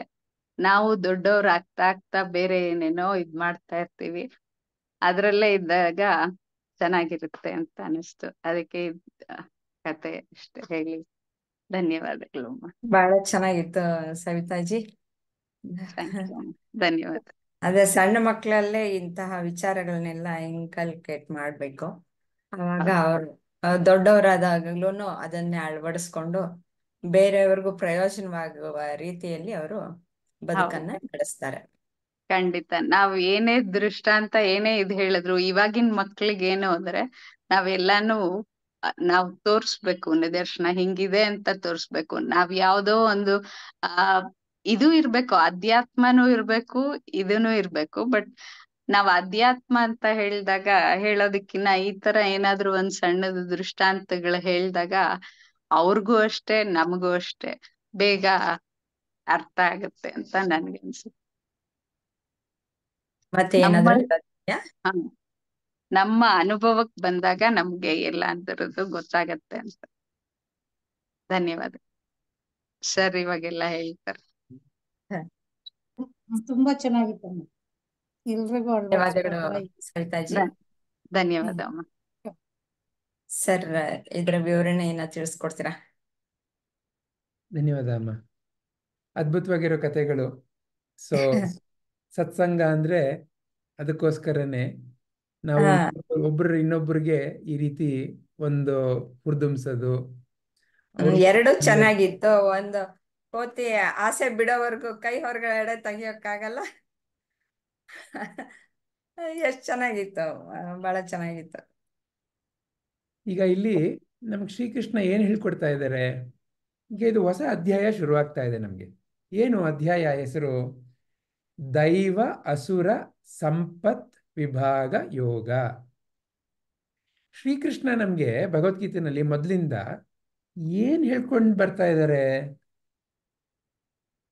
ಶ್ರೀಕೃಷ್ಣ ಮೊದಲಿಂದ ಭಗವದ್ಗೀತೆಯಲ್ಲಿ, ನೋಡಪ್ಪ, ನೀನೇ ಆ ದೈವಿ ಸ್ವರೂಪ, ಇದನ್ನ ನೀನು ಸ್ಪಷ್ಟವಾಗಿ ಅರ್ಥಕೋ. ಇದು ಮೊಟ್ಟ ಮೊದಲನೆಯ ಅವರ ಜ್ಞಾನ ನಮಗೆ. ಇನ್ನ ಎರಡನೇ ಜ್ಞಾನ ನಮ್ಗೇನು ಕಲಿಸ್ಕೊಡ್ತಾ ಇದ್ದಾರೆ ಅವರು? ಏನೋ ಒಂದು ಜೀವನ ಅಂತ ಒಂದು ನಾಟಕ ರಂಗ ಇದೆ. ಈ ಜೀವನದಲ್ಲಿ ಹೇಗೆ ನೀನು ಆರಾಮಾಗಿರಬಹುದು, ಈ ಆರಾಮಾಗಿರ್ಬೇಕು ಅಂತಂದ್ರೆ ಸುಮ್ಮನೆ ನಾನು ಆರಾಮಾಗಿರ್ತೀನಿ ಮಲ್ಕೊಂಡು ಹಾಗಲ್ಲ. ಹೇಗೆ ನಾನು ಕೌಶಲ್ಯತೆಯಿಂದ ಆರಾಮಾಗಿರಬಹುದು ಅನ್ನೋದನ್ನ ಹೇಳ್ಕೊಂಡು ಬರ್ತಾ ಇದ್ದಾರೆ. ಏನು ಕೌಶಲ್ಯತೆ ಅಂದ್ರೆ? ಈಗ ನನಗೆ ಉದಾಹರಣೆಗೆ ಕುಡಿಯೋ ನೀರು ಬೇಕಾಗಿರುತ್ತೆ. ಕುಡಿಯೋ ನೀರು ಯಾವುದು? ಈಗ ಉದಾಹರಣೆಗೆ ನಾಯಿಗೆ ಮನೆಗೆ ಬಿಟ್ರೆ ಅದು ನೀರು ಎಲ್ಲಿಂದ ಬೇಕಾದರೂ ಕುಡಿಯುತ್ತೆ, ಅದು ಅದರ ಗುಣ, ಅದೊಂದು ಕಡೆ ಇರಲಿ. ಆ ರೀತಿ ಮನುಷ್ಯ ಅಂತ ನೀವು ನಾನು ಎಲ್ಲಿಂದನೂ ನೀರು ಕುಡಿಲಿಕ್ಕಾಗಲ್ಲ ಅಲ್ವಾ? ನೀರಿರುತ್ತೆ, ಬಚ್ಚಲ ಮನೆಯಲ್ಲೂ ನೀರಿರುತ್ತೆ, ಒಂದು ಟಾಯ್ಲೆಟ್ನಲ್ಲೂ ನೀರಿರುತ್ತೆ, ಒಂದು ಅಡುಗೆ ಮನೆಯಲ್ಲಿ ಒಂದು ಮಡಿಕೆನಲ್ಲೂ ನೀರಿರುತ್ತೆ. ಯಾವ ನೀರನ್ನು ಕುಡಿಬೇಕು ಅನ್ನೋ ಒಂದು ವಿವೇಕ ನೀವು ನಾನು ಬೆಳೆಸ್ಕೊಳ್ಬೇಕಾಗತ್ತೆ ಅಲ್ವಾ? ಆ ಒಂದು ವಿವೇಕ ಏನು? ವಿವೇಕ ಅಂದ್ರೆ ಯಾವುದು ಉತ್ತಮ, ಯಾವುದು ಉತ್ತಮ ಅಲ್ಲ ಅನ್ನೋ ಒಂದು ಜ್ಞಾನ ನಿಮಗೆ ನನಗೆ ಎಲ್ಲ ವಿಷಯದಲ್ಲೂ ಬೇಕಾಗತ್ತೆ ಅಲ್ವಾ? ಒಂದು ಸೂಕ್ಷ್ಮತೆ ಅಂತ ಏನು ಹೇಳ್ತೀವಲ್ಲ ಅದು. ಈ ಸೂಕ್ಷ್ಮತೆಯನ್ನ ನೀವು ನಾನು ಅರಿತ್ರೆ ಆಗ ಜೀವನವನ್ನ ಸುಗಮವಾಗಿ ನಾವು ಪಾಲನೆ ಮಾಡ್ಬೋದು. ಹೌದು ತಾನೆ? ಈಗ ನಿಮ್ಮಲ್ಲಿ ಬಹುಶಃ ಎಲ್ಲರೂ ಅಡುಗೆ ಕೆಲಸದಲ್ಲಿ ಬಹಳ ನಿಪುಣರು. ಈಗ ಏನೋ ಒಂದು ಅಡುಗೆ ಮಾಡ್ತಾ ಇರ್ತೀರಾ ಅಂತ ಅನ್ಕೊಳ್ಳೋಣ. ಆ ವಾಸನೆಯಲ್ಲೇ ನಿಮಗೆ ಗೊತ್ತಾಗೋಗುತ್ತೆ ಏನೋ ತಪ್ಪಿದೆ ಅಂತ. ಅದನ್ನು ಹೇಗೆ ಸರಿ ಮಾಡಬೇಕು ಅನ್ನೋದನ್ನು ನೀವು ತಕ್ಷಣ ಒಂದು ಕಂಡಿಡಿದು ಆ ವಾಸನೆಯಿಂದನೇ ತಕ್ಷಣ ಸರಿ ಮಾಡಿಬಿಡ್ತೀರಾ. ಆ ರೀತಿ ಎಷ್ಟೊಂದು ನಿದರ್ಶನ ಇದೆ ಅಲ್ವಾ? ಈ ರೀತಿ ಬೇರೆ ಬೇರೆ ವಿಷಯಗಳಲ್ಲಿ ನಾವು ನಮ್ಮ ಮನಸ್ಸನ್ನ ಸೂಕ್ಷ್ಮವಾಗಿ ಇಟ್ಕೊಂಡಾಗ ನಮಗೆ ಆ ವಿಷಯದಲ್ಲಿ ಆವಾಗ ಕಳವಳ ಅಂತ ಇರಲ್ಲ. ಈಗ ಅಡುಗೆ ವಿಷಯದಲ್ಲಿ ನಿಮಗೆ ಸೂಕ್ಷ್ಮತೆ ಅಂತ ಇದ್ದಾಗ ಅಡುಗೆ ವಿಷಯದಲ್ಲಿ ನಿಮಗೆ ಒಂದು ಆರಾಮ್ತನ ಇರುತ್ತೆ ಅಲ್ವಾ? ಅಡುಗೆನ ಪರವಾಗಿಲ್ಲ, ನಾನು ಹೆಂಗಾದ್ರೂ ನಿಭಾಯಿಸ್ಬಿಡ್ತೀನಿ. ಈಗ ಎಷ್ಟೊಂದು ಸರ್ತಿ ಸಡನ್ನಾಗಿ ರಾತ್ರಿ 8 ಗಂಟೆನೋ 9 ಗಂಟೆನೋ 10 ಗಂಟೆನೋ ಎಲ್ಲ ಮುಚ್ಚೋಗಿರುತ್ತೆ ನಿಮ್ದು ಅಡುಗೆ ಮನೆ. ಅವಾಗ ಯಾರೋ ಬಂದ್ಬಿಡ್ತಾರೆ ಅವರು, ಅಥವಾ ನಿಮ್ಮ ಮಗನೋ ಮಗಳೋ ಯಾರೋ ಬರ್ತಾರೆ, ಅಮ್ಮ ಹೊಟ್ಟೆ ಹಸ್ವು ಅಂತ. ನೀವು ಅಷ್ಟೇನಾ, ಪರವಾಗಿಲ್ಲ, ಏನೋ ಮಾಡ್ಕೊಡ್ತೀನಿ, ಅಲ್ಲಿ ಇಲ್ಲಿ ನೋಡ್ತೀರಾ, ಏನೋ ಪಟ ಪಟ ಅಂತ 5 ನಿಮಿಷದಲ್ಲಿ ಏನೋ ಒಂದು ಮಾಡಿಬಿಡ್ತೀರಾ. ನಿಮ್ಗದು ಮನಸ್ಸಿನಲ್ಲಿ ಕಳವಳ ಅಂತ ಸೃಷ್ಟಿ ಮಾಡಲ್ಲ, ಮನಸ್ಸಿನಲ್ಲಿ ಹೆದರಿಕೆ ಅಂತ ಸೃಷ್ಟಿ ಮಾಡಲ್ಲ. ಅಯ್ಯಯ್ಯೋ ಬಂದ್ಬಿಟ್ರ ಏನು ಮಾಡಲಿ ಈಗ, ಅಯ್ಯಯ್ಯೋ ಅಂತ ಕುತ್ಕೊಳ್ಳಲ್ಲ ಅಲ್ವಾ? ಈಗ ಅದೇ ಇವತ್ತಿನ ನಮ್ಮ ಜನಾಂಗ ಎಲ್ಲ ಝೊಮ್ಯಾಟೊ ಅಂತ ಮಾಡಿರ್ತಾರಲ್ಲ, ಅಂಥವ್ರು 10 ಗಂಟೆನಾ, ಈಗ ಝೊಮ್ಯಾಟೋದು ಇವಾಗ ಅವರು ಡೆಲಿವರಿ ಮಾಡಲ್ಲ. ಈಗ ಏನು ಮಾಡೋದು? ಇಲ್ಲಿ ನೋಡಿ, ಇಲ್ಲಿ ನೀರಿದೆ, ಕುಡಿ ಮಲ್ಕೋ ಅಂತ ಹೇಳಬೇಕಾಗತ್ತೆ. ಯಾಕೆ? ಅವ್ರಿಗೆ ಈ ಒಂದು ಕೌಶಲ್ಯ ಬಂದಿಲ್ಲ. ಯಾವ ಕೌಶಲ್ಯ? ಅಡುಗೆ ಅನ್ನೋ ಕೌಶಲ್ಯ ಬಂದಿಲ್ಲ ಅಲ್ವಾ? ಹೀಗೆ ಜೀವನದಲ್ಲಿ ನೀವು ನಾನು ಬೇರೆ ಬೇರೆ ಪರಿಸ್ಥಿತಿಗಳ ಮೂಲಕ ಹೋಗ್ಬೇಕಾಗತ್ತೆ. ಅಡುಗೆ ಮನೆ ಅನ್ನೋದಿರುತ್ತೆ, ನಮ್ಮ ಜೀವನದಲ್ಲಿ ಬೇರೆ ಬೇರೆ ಸಂಬಂಧಗಳಿರುತ್ತೆ. ಆ ಸಂಬಂಧಗಳ ಜೊತೆ ಕೌಶಲ್ಯತೆಯಿಂದ ಹೇಗಿರಬೇಕು ಅದನ್ನು ಕಲಿಬೇಕಾಗತ್ತೆ. ನಾವು ಬೇರೆ ಬೇರೆ ಸ್ಥಳಗಳಲ್ಲಿ ಬೇರೆ ಬೇರೆ ರೀತಿಯ ಕಾರ್ಯನಿರ್ವಹಣೆ ಮಾಡಬೇಕಾಗತ್ತೆ. ಎಲ್ಲವನ್ನೂ ನಾವು ಕಲಿಬೇಕಾಗತ್ತೆ. ಭಗವದ್ಗೀತೆನಲ್ಲಿ ಹಾಗಾದ್ರೆ ಎಲ್ಲ ಹೇಳ್ಕೊಡ್ತಾ ಇದ್ದಾರ ಶ್ರೀಕೃಷ್ಣ ನಮಗೆ? ಅಡುಗೆ ಹೆಂಗ್ ಮಾಡೋದು, ನೀನು ಸ್ಕೂಲಲ್ಲಿ ಹೆಂಗ್ ನಂಬರ್ 1 ಆಗೋದು, ನೀನು ಚೆನ್ನಾಗಿ ಮಾತಾಡೋದು ಹೆಂಗೆ ಎಲ್ಲ ಹೇಳ್ಕೊಡ್ತಾ ಇದ್ದಾರ ಅವರು? ಇಲ್ಲ. ಅವ್ರು ಏನೋ ಬೇರೆ ಹೇಳ್ಕೊಡ್ತಾ ಇದ್ದಾರೆ. ಅದನ್ನ ನಾವು ಸರಿಯಾಗಿ ಗ್ರಹಣ ಮಾಡಿದ್ರೆ ಅದ್ರ ಮೂಲಕ ಮಿಕ್ಕಿದೆಲ್ಲ ತಾನಾಗಿ ಬಂದ್ಬಿಡುತ್ತೆ. ಯಾವುದನ್ನ ಹೇಳ್ಕೊಡ್ತಾ ಇದ್ದಾರೆ? ವಿವೇಕ, ಜೀವನದ ವಿವೇಕವನ್ನು ಹೇಳ್ಕೊಡ್ತಾ ಇದ್ದಾರೆ. ನೋಡಪ್ಪ, ಈಗ ಉದಾಹರಣೆಗೆ ನಿಮ್ಮ ಮುಂದೆ ನೀವು ನಡ್ಕೊಂಡು ಹೋಗ್ತಾ ಇರ್ತೀರ ರೋಡ್ನಲ್ಲಿ, ನಿಮ್ಮ ಮುಂದೆ ಅಲ್ಲಿ ದೂರದಿಂದ ಬೌ ಬೌ ಬೌ ಬೌ ಅನ್ಕೊಂಡು ಒಂದು ನಾಯಿ ಜೋರಾಗಿ ಓಡ್ ಬರ್ತಾ ಇರತ್ತೆ. ಅದನ್ನ ನೋಡಿದ ತಕ್ಷಣ ನೀವೂ ಹೆದರಿಕೆ ಆಗ್ಬಿಟ್ಟು ಅಯ್ಯಯ್ಯೋ ಅಂತ ಆ ಕಡೆ ಈ ಕಡೆ ನಿಂತ್ಕೊಂಡು ಓಡ್ಕೊಂಡು ಹೋದ್ರೆ ಆ ನಾಯಿ ನಿಮ್ಮನ್ನ ಅಟ್ಟಿಸ್ಕೊಂಡ್ ಶುರು ಮಾಡುತ್ತೆ. ಇಲ್ಲ ಅಂತಂದ್ರೆ ಆ ಓಡೋ ರಭಸದಲ್ಲಿ ನೀವೇನೋ ಆ ಕಡೆ ಈ ಕಡೆನೋ ತಪ್ಪಿ ದಾರಿ ಬೀಳ್ಬೋದು. ಯಾಕಾಯ್ತದು? ಭಯ ಅಂತ ಸೃಷ್ಟಿಯಾಗಿದ್ರಿಂದ. ಎಲ್ಲಿಂದ ಸೃಷ್ಟಿಯಾಯ್ತು ಆ ಭಯ? ಅಯ್ಯೋ ಈಗ ನಾಯಿ ಬರ್ತಾ ಇದೆ, ಅದೇನಾರು ಮಾಡ್ಬಿಟ್ರೆ ನನಗೆ ಅಂತ. ಇದೊಂದು ಕೇವಲ ಸಣ್ಣ ನಿದರ್ಶನ. ಆ ಥರ ಬೇರೆ ಬೇರೆ ಪರಿಸ್ಥಿತಿ ಆಗತ್ತೆ. ಸಡನ್ನಾಗಿ ಏನೋ ಆಕ್ಸಿಡೆಂಟ್ ಆಗ್ಬೋದು ಲೈಫಲ್ಲಿ, ಸಡನ್ನಾಗಿ ದುಡ್ಡು ಹೋಗ್ಬೋದು, ಸಡನ್ನಾಗಿ ಯಾರೋ ನಮ್ಮ ಸುತ್ತ ಇರೋರು ಬಂದು ನಮ್ಗೆ ಬೈಬೋದು. ಈ ರೀತಿ ಬೇರೆ ಬೇರೆ ಒತ್ತಡಗಳು ಅನ್ನೋ ಒಂದು ಪರಿಸ್ಥಿತಿ ಸೃಷ್ಟಿಯಾಗತ್ತೆ. ಆ ಪರಿಸ್ಥಿತಿನಲ್ಲಿ ನೀವು ನಾನು ಯಾವ ರೀತಿಯಲ್ಲಿ ಇದ್ದಾಗ ನಮಗೆ ಅಲ್ಲಿ ಸರಿಯಾಗಿ ಕಾರ್ಯನಿರ್ವಹಣೆ ಮಾಡ್ಲಿಕ್ಕಾಗತ್ತೆ? ಆ ಪರಿಸ್ಥಿತಿನಲ್ಲಿ ನಾನು ನೀವು ಶಾಂತವಾಗಿದ್ದಾಗ ತಾನೇ ನಮ್ಗೇನಾದ್ರೂ ಮುಂದಿನ ಹೆಜ್ಜೆ ಹೇಗೆ ತಗೊಳ್ಳೋದು ಅಂತ ಗೊತ್ತಾಗತ್ತೆ. ಆ ನಾಯಿ ಓಡು ಬರ್ತಾ ಇದ್ದಾಗ ನಾನು ಅಯ್ಯಯ್ಯೋ ಅಂತ ಗಾಬರಿ ಆದ್ರೆ ಯಾಕೆ ಉಪಾಯ ಕಂಡಿಡೀಲಿ? ಆ ನಾಯಿ ಓಡ್ ಬರ್ತಾ ಇದ್ದಾಗ ಸ್ವಲ್ಪ ನಾನು ಶಾಂತವಾಗಿದ್ರೆ ನನಗೆ ಬೇರೆ ಬೇರೆ ರೀತಿಯ ಉಪಾಯಗಳು ಮನಸ್ಸಿಗೆ ಬರುತ್ತೆ. ಹೌದ್ ತಾನೆ?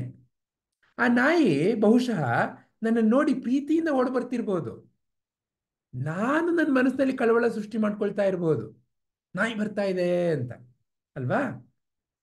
ಹೀಗೆ ಜೀವನದಲ್ಲಿ ನೀವು ನಾನು ಶಾಂತವಾಗಿ ಇದ್ದಾಗ ಯಾವುದೇ ಪರಿಸ್ಥಿತಿನ ನಿಭಾಯಿಸ್ಬೋದು. ಹೌದ್ ತಾನೆ? ಅಂದ್ರೆ ಏನಾಯ್ತು? ಶಾಂತತೆಯಿಂದ ನನ್ನ ಮನಸ್ಸನ್ನ ಹೇಗೆ ಇಟ್ಕೊಳ್ಳೋದು ಅಂತ ನಾನು ಕಲ್ತ್ಕೊಂಡಾಗ ಮಿಕ್ಕಿದ್ದೆಲ್ಲ ಒಂದು ರೀತಿಯಲ್ಲಿ ನನಗೆ ಆರಾಮವಾಗಿ ನಿಭಾಯಿಸ್ಬೋದು. ಹೀಗೆ ಶ್ರೀಕೃಷ್ಣ ನಮಗೆ ಜೀವನದ ಮೂಲಭೂತ ಫಂಡಮೆಂಟಲ್ ಅಂತ ಏನು ಹೇಳ್ತೀವಿ, ಮೂಲಭೂತ ಕಾರ್ಯನಿರ್ವಹಣೆ ಬಗ್ಗೆ ನಮಗೆ ಜ್ಞಾನವನ್ನ ಕೊಟ್ಟು ನಮ್ಮನ್ನ ಎಲ್ಲ ರೀತಿಯ ಕೆಲಸದಲ್ಲೂ ನಿಪುಣ ಮಾಡ್ತಾ ಇದ್ದಾರೆ. ನೋಡಿ, ಗಮನ ಕೊಡಿ. ಈಗ ಇಲ್ಲಿ ಏನು ಹೇಳ್ತಾ ಇದ್ದಾರೆ? ದೈವ ಅಸುರ ಸಂಪತ್ ವಿಭಾಗ ಯೋಗ. ಈಗ ಒಂದು ಕಾಯಿನ್ ಅಂತ ಇರುತ್ತೆ. ಆ ಕಾಯಿನ್ ಅಲ್ಲಿ 2 ಕಡೆ ಇರುತ್ತೆ. ಒಂದನ್ನ ನಾವು ಹೆಡ್ಸ್ ಅಂತ ಕರಿತೀವಿ, ಇನ್ನೊಂದನ್ನ ಟೇಲ್ಸ್ ಅಂತ ಕರಿತೀವಿ, ಅಲ್ವಾ? ಯಾವುದೇ ಒಂದು ಕಾಯಿನ್ ಅಂತ ಇದ್ರೆ ಅದಕ್ಕೆ ಹೆಡ್ ಮತ್ತೆ ಟೇಲ್ ಅಂತ 2 ಇರೋದು ಸಹಜ, ಅಲ್ವಾ? ಈಗ ನಾವು ಒಂದು ಸಮಯ ಅಂತ ಹೇಳ್ತೀವಿ. ಸಮಯಕ್ಕೆ ಬೆಳಗು ರಾತ್ರಿ ಅನ್ನೋ 2 ಮುಖ ತಾನಾಗಿರುತ್ತೆ, ಅಲ್ವಾ? ಅಥವಾ ಶೀತ ಉಷ್ಣ, ಯಾವುದೋ ಒಂದು ವಸ್ತುನ ನಾವು ಮುಟ್ಟಿದಾಗ ಓ ಇದು ಸ್ವಲ್ಪ ಕೋಲ್ಡ್ ಆಗಿದೆ ಅಥವಾ ಇದು ಸ್ವಲ್ಪ ಹಾಟ್ ಆಗಿದೆ, ಶೀತ ಉಷ್ಣ. ಹೀಗೆ ಜೀವನದಲ್ಲಿ ನಮಗೆ ಈ ರೀತಿ 2 ಬೇರೆ ಬೇರೆಯಾಗಿ ಏನೋ ಇರುತ್ತೆ, ಅಲ್ವಾ? ಅದ್2 ಅದರದ ವಿಭಾಗ ಮಾಡೋದನ್ನ ನಾವು ಕಲ್ತ್ಕೊಂಡಾಗ ನಮಗೆ ನೈಪುಣ್ಯತೆ ಸೃಷ್ಟಿಯಾಗತ್ತೆ. ಈಗ ಉದಾಹರಣೆಗೆ ಬೆಂಕಿ ಅಂತ ಇರುತ್ತೆ. ಬೆಂಕಿನಲ್ಲಿ ಹೋಗಿ ಸುಮ್ಮನೆ ಕೈ ಇಟ್ಬಿಟ್ರೆ ಸುಡುತ್ತೆ. ಯಾಕೆ? ಅದರ ಉಷ್ಣ ಜಾಸ್ತಿ. ನಾನು ಅದನ್ನು ಕಲಿಬೇಕಾಗತ್ತೆ. ಉಷ್ಣ ಜಾಸ್ತಿ ಆದಾಗ ಹ್ಯಾಕ್ ತಂಪು ಮಾಡ್ಕೊಳ್ಳೋದು ಅದನ್ನು ಕಲಿಬೇಕಾಗತ್ತೆ. ಹೀಗೆ ನಾನು ವಿಭಾಗ ಮಾಡೋದನ್ನ ಕಲ್ತ್ಕೊಂಡಾಗ ಅದನ್ನೇ ವಿವೇಕ ಅಂತ ಹೇಳೋದು. ಬೇರೆ ಮಾಡೋದನ್ನ ಕಲ್ತ್ಕೊಂಡಾಗ ಜೀವನದ ಕೆಲವಷ್ಟು ಈ ರೀತಿಯ ನಾಣ್ಯದ 2 ಮುಖಗಳ ತರ ಇರುತ್ತೆ. ಜೀವನದಲ್ಲಿ ಎಷ್ಟೊಂದು ಬದಲಾವಣೆಗಳು. ಅದನ್ನ ನೀವು ನಾನು ಕಲ್ತ್ಕೊಂಡಾಗ ನಾವು ಆವಾಗ ಜೀವನದಲ್ಲಿ ಆರಾಮವಾಗಿ ಇರಬಹುದು. ಅದನ್ನ ನಮಗಿಲ್ಲಿ ಪುನಃ ಕಲಿಸ್ಲಿಕ್ಕೆ ಬರ್ತಾ ಇದ್ದಾರೆ ಶ್ರೀಕೃಷ್ಣ. ಯಾವುದನ್ನ? ನೋಡಪ್ಪ, ನಿನ್ನಲ್ಲಿ ದೈವತ್ವ ಇದೆ, ಅಸುರತ್ವ ಇದೆ. ನಿನ್ನಲ್ಲೇ ಎರಡೂ ಇದೆ. ದೈವ ಅಸುರ ಎರಡು ಸಂಪತ್ತು, ಸಂಪತ್ ವಿಭಾಗ ಯೋಗ. ಯಾವುದನ್ನ ನೀನು ಹೊರತರ್ತೀಯಪ್ಪ? ಅದನ್ನ ನೀನ್ ನೋಡ್ಬೇಕಾಗತ್ತೆ. ಒಬ್ಬ ಮೊಮ್ಮಗ ಇದ್ನಂತೆ. ತಾತ ಅವನಿಗೆ ಒಂದು ಕತೆ ಹೇಳ್ತಾ ಇದ್ರಂತೆ. ನೋಡೋ ಮಗು, ನಿನ್ ಮನಸ್ಸಿನಲ್ಲಿ 2 ತೋಳ ಇರುತ್ತೆ. ಹೌದಾ ತಾತ? 2 ತೋಳನಾ? ಹೌದು. ಒಂದು ಒಳ್ಳೆ ತೋಳ, ಇನ್ನೊಂದು ತಾತ ಅದು ಕೆಟ್ಟ ತೋಳ. ಹೌದಾ ತಾತ? ಹಾಗಾದ್ರೆ ಯಾವ್ದು ಗೆಲ್ಲುತ್ತೆ ತಾತ? ಯಾವುದಕ್ಕೆ ನೀನು ಜಾಸ್ತಿ ಊಟ ಹಾಕ್ತೀಯ ಅದು ಗೆಲ್ಲುತ್ತೆ ಮಗು ಅಂತ ತಾತ ಹೇಳಿದ್ರಂತೆ.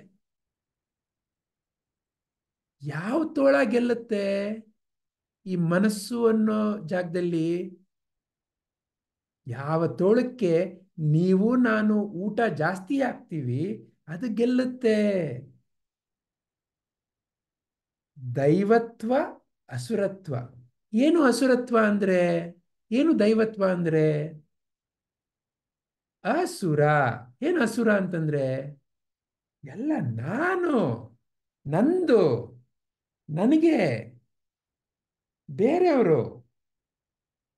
ನಾನು, ನಂದು, ನನಗೆ ಅನ್ನೋ ಭಾವನೆ ಎಲ್ಲಿ ಜಾಸ್ತಿ ಇರುತ್ತೆ ಅದೇ ನನ್ನ ಅಸುರತ್ವ. ದೈವ. ಏನು ದೈವ ಅಂತಂದ್ರೆ? ದೈವ ಅನ್ನೋ ಪದ ದೇವ ಅನ್ನೋ ಪದಕ್ಕೆ ಸಂಬಂಧಪಟ್ಟಿದೆ. ಅದು ಅದರ ಮೂಲತಃ ಶಬ್ದ ನೋಡಿದಾಗ ಬೆಳಕು ಅನ್ನೋ ಒಂದು ಮೂಲತಃ ಶಬ್ದದಿಂದ ಅದು ಬಂದಿರೋದು. ದೈವತ್ವ ಅಂತಂದ್ರೆ ಬೆಳಕು, ಬೆಳಕಿನ ಗುಣ. ಏನು ಬೆಳಕಿನ ಗುಣ?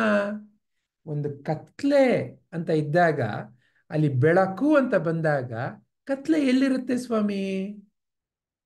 ಕತ್ಲೆ ಅನ್ನೋದು ಕೇವಲ ಬೆಳಕಿನ ಅಭಾವ ಮಾತ್ರ ಅಷ್ಟೇ. ಕತ್ಲೆ ಅಂತೇನು ಇಲ್ಲ. ಎಲ್ಲಿ ಬೆಳಕು ಅಂತ ನಮ್ಗೆ ಕಾಣಿಸ್ತಾ ಇಲ್ಲ ಆವಾಗ ಕತ್ಲೆ ಅಂತ ಹೇಳ್ಬಿಡ್ತೀವಿ. ಆ ಬೆಳಕು ಬಂದ ತಕ್ಷಣ ಕತ್ಲೆ ಏನಾಯ್ತು? ಹೊಟ್ಟೋಯ್ತು. ಯಾಕೆ? ನಾಣ್ಯದ 2 ಮುಖಗಳು. ದೈವತ್ವ. ಈಗ ಅಕ್ಕ ಒಂದು ಅದ್ಭುತವಾಗಿರೋ ಕತೆ ಹೇಳಿದ್ರು. ಆ ಮಕ್ಕಳೆಲ್ಲ ಬರೆದ್ರಂತೆ. ಏನಂತ ಬರೆದ್ರು? ರಾಣಿ ಅಂತ. ಆ ಮಕ್ಕಳಿಗೆ ಯಾರು ಹೇಳ್ಕೊಟ್ರಾ? ಈಗ ನಿಮಗೆ ಪ್ರೀತಿ ಅನ್ನೋದನ್ನ ಯಾರು ಹೇಳ್ಕೊಟ್ರಾ? ನೀವು ಸಣ್ಣ ಮಗು ಆಗಿದ್ದಾಗ ದಯವಿಟ್ಟು ಗಮನ ಕೊಡಿ. ಹೇಗಿತ್ತು ನಿಮ್ಮ ಮನಸ್ಸು? ಹೇಗಿತ್ತು? ಸಣ್ಣ ಮಕ್ಕಳ ಮನಸ್ಸು ಹೇಗಿರುತ್ತೆ?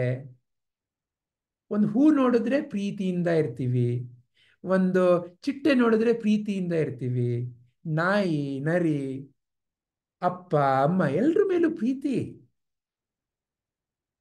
ಬೆಳೀತಾ ಬೆಳೀತಾ ನಾನು, ನಂದು ಅನ್ನೋ ಅಸುರತ್ವ, ಈ ತೋಳಕ್ಕೆ ನಾವು ಊಟ ಸ್ವಲ್ಪ ಜಾಸ್ತಿ ಹಾಕೋದ್ರಿಂದ ಆ ತೋಳ ನಮ್ಮ ಮನಸ್ಸಿನಲ್ಲಿ ಬೆಳೆದು ಅದೆಲ್ಲ ಲೋಕ ನೋಡಿದಾಗಲೆಲ್ಲ ನಮಗೆ ನಾನು, ಇನ್ನೊಬ್ರು ನನಗಿಂತ ಚೆನ್ನಾಗಿದ್ರೆ ಅಯ್ಯಯ್ಯೋ ಅನ್ನೋ ಭಯ. ಈ ಭಯ ಎಲ್ಲಿಂದ ಬರ್ತಾ ಇದೆ? ಎಲ್ಲಿಂದ ಬರ್ತಾ ಇದೆ ಸ್ವಾಮಿ ಭಯ? ಈ ಪ್ರಪಂಚದಲ್ಲಿ ಭಯ ಎಲ್ಲಿಂದ ಬರುತ್ತೆ ಸ್ವಾಮಿ? ನನ್ನ ಹತ್ರ 100 ರೂಪಾಯಿ ಇದೆ ಅಂತ ಇಟ್ಕೊಳ್ಳಿ, ಅದು ಯಾರು ಕದ್ಬಿಟ್ರೆ ಅನ್ನೋ ಭಯ ಬರುತ್ತೆ ಅಲ್ವಾ? ಈಗ ಅದೇನೆ 100 ರೂಪಾಯಿ ನನ್ನ ಜೇಬ್ನಲ್ಲಿದೆ. ನನ್ನ ಮಗನೋ ಮಗಳೋ ಬಂದು, ಅಮ್ಮ ಅಪ್ಪ ನನಗೆ ಹೊಟ್ಟೆ ಸೀತಾ ಇದೆ, ನಾನು ಇವತ್ತು ನನ್ನ ಫ್ರೆಂಡ್ ಜೊತೆ ಅಲ್ಲಿ ಹೋಗ್ತಾ ಇದ್ದೀನಿ, ಸ್ವಲ್ಪ ದುಡ್ಡಿದ್ರೆ ಕೊಡ್ತೀಯಾ ಅಂತ ಕೇಳಿದಾಗ ತೆಗೆದು ಕೊಡಲ್ವಾ? ಅವಾಗ ಭಯನಾ? ಅಲ್ಲ. ಅವಾಗೇನು? ಮಮಕಾರ. ಓ ನನ್ನ ಮಗು ಅಲ್ಲಿ ಹೋಗಿ ಚೆನ್ನಾಗಿ ತಿನ್ಕೊಂಡು ಬರಲಿ ಅಲ್ವಾ? ಅಂದ್ರೆ ಏನಾಯ್ತು? ಯಾವ ಭಾವನೆಯಿಂದ ನಾನು ಇರ್ತೀನಿ ಜೀವನದಲ್ಲಿ, ಆ ರೀತಿ ನನ್ನ ಮನಸ್ಸಿನಲ್ಲಿ ಸೃಷ್ಟಿಯಾಗತ್ತೆ ಬೇರೆ ಬೇರೆ ಕೋಲಾಹಲಗಳು. ನಾನು ನಂದು ಅಂತ ಅಸುರತ್ವ ಇದ್ದಾಗ ಅಲ್ಲಿ ಭಯ ಅನ್ನೋದು ಸಹಜ. ಯಾಕೆ? ನಾನು ನಂದು ಅಂತ ಹೇಳ್ಬೇಕಂದ್ರೆ ಇನ್ನೇನೋ ಬೇರೆ ಅಂತಿರುತ್ತೆ. ಆ ಬೇರೆ ಏನಾರು ನಂದು ಅನ್ನೋದನ್ನ ಕಿತ್ಕೊಂಡು ಹೋಗ್ಬಿಟ್ರೆ, ನನ್ ದುಡ್ಡು ಯಾರು ಬಂದು ಕದ್ಬಿಟ್ರೆ ಭಯ ಸ್ವಾಮಿ. ಅದಕ್ಕೇನೆ ನೋಡಿ, ಶ್ರೀಮಂತ ಅಂತ ಇರ್ತಾನೆ, ಅವನ ಮನೆ ಕಾಂಪೌಂಡ್ ಎಷ್ಟು ದೊಡ್ಡದಾಗಿರುತ್ತೆ ನೋಡಿ, ಸ್ವಲ್ಪ ಗಮನ ಕೊಟ್ಟು ನೋಡಿ. ಶ್ರೀಮಂತ ಅಂತ ಇರ್ತಾರೆ, 8 ಅಡಿ 10 ಅಡಿ ಕಾಂಪೌಂಡು, ಅವ್ರ ಮನೆ ಮುಂದೆ ಗನ್ ಹಿಡ್ಕೊಂಡು 100 ಜನ. ನಮ್ಮ ಗುರುಜಿ ಯಾವಾಗಲೂ ಒಂದು ಕತೆ ಹೇಳ್ತಾರೆ. ಒಬ್ರು ನಮ್ಮ ಬೆಂಗಳೂರಿನಲ್ಲಿ ಬಹಳ ಫೇಮಸ್, ಅವರು ಈ ಹೆಂಡ ಸರಾಯಿ ಎಲ್ಲ ಮಾಡೋ ಅಂತ ಕಂಪನಿ ಮಾಲೀಕರು. ಒಂದ್ಸರ್ತಿ ನಮ್ಮ ಗುರೂಜಿ ಒಂದು ಕ್ಲಾಸ್ ಮಾಡ್ತಾರೆ. ಆ ಕ್ಲಾಸ್ಗೆ ಯಾರೋ ಹೇಳಿದ್ರಂತೆ, ನೋಡಿ ನಿಮ್ಗೆ ಹಾಲು ಅವ್ರು ಕೊಡ್ಬೋದು, ಹೋಗಿ ಕೇಳಿ ಅಂತ. ಅವ್ರನ್ನ ಭೇಟಿ ಮಾಡೋಣ ಅಂತ ಹೋದ್ರಂತೆ. ಭೇಟಿ ಮಾಡೋಣ ಅಂತ ಹೋದಾಗ ಅಲ್ಲಿ ಆ ಆಫೀಸ್ನಲ್ಲಿ ಇದ್ದಿದ್ದ ಅಸಿಸ್ಟೆಂಟ್ ಅವರು, ಈ ರೂಮ್ಗೆ ಹೋಗಿ ಈಗ ನಿಮ್ಮನ್ನು ಮಾತಾಡ್ತಾರೆ ನಮ್ಮ ಬಾಸು ಅಂತ ಹೇಳಿದ್ರಂತೆ. ರೂಮ್ಗೆ ಹೋದ್ರಂತೆ. ಒಂದು ದೊಡ್ಡ ರೂಮು, ಅದ್ರ ಮಧ್ಯದಲ್ಲಿ ಒಂದು ಚೇರು, ಅಲ್ಲಿ ಇನ್ನೇನೂ ಇಲ್ಲ. ಎಲ್ಲಿ ಬಾಸು ಅಂತ ಇವ್ರನ್ನ ಕೂತ್ಕೊಂಡಂತೆ. ಅಲ್ಲೆಲ್ಲೋ ಒಂದು ಧ್ವನಿ ಬಂತಂತೆ, ಕೂತ್ಕೊಳ್ಳಿ ಅಂತ. ಎಲ್ಲಿಂದ ಬರ್ತಾ ಇದೆ ಅಂತ ನೋಡಿದ್ರಂತೆ, ಅಲ್ಲೆಲ್ಲೋ ಒಂದು ಸ್ಪೀಕರ್. ಯಾಕೆ ಹಿಂಗೆ? ಯಾಕೆ ಅಂದ್ರೆ ಅಷ್ಟೆಲ್ಲ ದುಡ್ಡಿದೆ, ಆದ್ರೆ ಭಯ. ಯಾರು ನನ್ನನ್ನ ಕೊಂದು ಬಿಡ್ತಾರೆ, ಯಾರು ನನ್ನಿಂದ ಕದ್ಕೊಂಡು ಹೋಗ್ಬಿಡ್ತಾರೆ, ಯಾರು ನನ್ಗೆ ಹಾನಿ ಮಾಡ್ತಾರೆ. ಅಷ್ಟೆಲ್ಲ ದುಡ್ಡಿದ್ರು ಎಲ್ಲಿದೆ ಸ್ವಾಮಿ ಶಾಂತತೆ? ಯಾಕೆ? ನಾನು ನನ್ನ ಮನಸ್ಸಿನಲ್ಲಿರೋ ಅಸುರ ಅನ್ನೋ ತೋಳಕ್ಕೆ ನಾನು ಊಟ ಜಾಸ್ತಿ ಹಾಕಿದ್ದೀನಿ. ಅದಕ್ಕೆ ಈ ಭಯ ನನ್ನಲ್ಲಿ ಸೃಷ್ಟಿಯಾಗಿದೆ. ಯಾವ ತೋಳಕ್ಕೆ ನಾನು ಆಹಾರ ಹಾಕ್ತೀನಿ, ಆ ತೋಳ ನನ್ನಲ್ಲಿ ಬೆಳೆಯುತ್ತೆ. ಆ ತೋಳದ ರೀತಿಯಲ್ಲಿ ನನಗೆ ಅವಾಗ ಜೀವನ ಕಾಣಿಸುತ್ತೆ, ಆ ಫಲ ಬರುತ್ತೆ. ಹೀಗೆ ನಿರ್ಭಯತೆ, ಮನಸ್ಸಿನ ಶುದ್ಧತೆ, ಅಥವಾ ಆಗ್ಲೇ ನಮ್ಮ ನಾಗಲಕ್ಷ್ಮಿ ಅಮ್ಮ ಹೇಳಿದ್ರು 26 ದೈವಿ ಗುಣಗಳು ಎಲ್ಲ ನಿಮ್ಮಲ್ಲೇ ಸಹಜವಾಗಿದೆ. ನೋಡಿ, ದಯವಿಟ್ಟು ಗಮನ ಕೊಡಿ. ನಿಮ್ಗೆ ಯಾರು ಬಂದು ಕಲಿಸ್ಬೇಕಾಗಿಲ್ಲ ನಿರ್ಭಯತೆ ಅನ್ನೋದನ್ನ. ಮಕ್ಕಳಲ್ಲಿ ಸಹಜವಾಗಿ ನಿರ್ಭಯತೆ ಇರುತ್ತೆ. ಅಪ್ಪ ಅಮ್ಮ ನಾವು ಅಥವಾ ಸುತ್ತಮುತ್ತ ಇರೋರು ಭಯ ಅನ್ನೋ ಬೀಜವನ್ನ ಬಿತ್ತುತ್ತೇವೆ. ಮಕ್ಕಳು ಸಹಜವಾಗಿ ಆರಾಮಾಗಿರ್ತಾರೆ. ಅದೇ ಈ ಕತೆ ವಿವೇಕಾನಂದರ ಕತೆ. ಒಂದ್ಸರ್ತಿ ಅವರು ಅವ್ರ ಫ್ರೆಂಡ್ಸ್ ಎಲ್ಲ ಆಟ ಆಡ್ತಾ ಇದ್ರಂತೆ ಮರದ ಮೇಲೆ. ಆವಾಗ ಅಲ್ಲಿ ಯಾರೋ ಬಂದು ಹೇಳಿದ್ರಂತೆ, ಅಯ್ಯೋ ಈ ಮರದ ಮೇಲೆ ಆಟ ಆಡಬೇಡಿ, ಇಲ್ಲಿ ಭೂತ ಇದೆ ಅಂತ. ಮಿಕ್ಕೆಲ್ಲ ಮಕ್ಕಳಿಗೆ ಭಯ ಶುರುವಾಯ್ತಂತೆ. ವಿವೇಕಾನಂದರು ಅದೇ ತರ ಆಟ ಆಡ್ತಾ ಇದ್ರಂತೆ. ಆ ಅಪ್ಪ ಹೋದ್ಮೇಲೂ ಆಗೆಲ್ಲ ಮಕ್ಕಳು ಕೇಳಿದ್ರಂತೆ, ಏ ಬಾರೋ ಅಲ್ಲಿ ಭೂತ ಇದೆ ಅಂತ. ಆಗ ವಿವೇಕಾನಂದ ಹೇಳಿದ್ರಂತೆ, ಅಲ್ಲಪ್ಪ, ನಾವೆಷ್ಟು ದಿವಸದಿಂದ ಆಟ ಆಡ್ತಾ ಇದ್ದೀವಿ.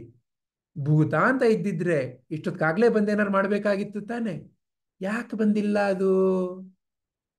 ಯಾಕೆ ಬಂದಿಲ್ಲ ಅಂದ್ರೆ ಭೂತ ಅಂತ ಇದೆ ಅನ್ನೋ ಒಂದು ಭಯ ಆ ಮಕ್ಕಳ ಮನಸ್ಸಿನಲ್ಲಿ ಇನ್ನೂ ಬೀಜ ಆಗಿ ಹಾಕಿಲ್ಲ ಯಾರನ್ನು.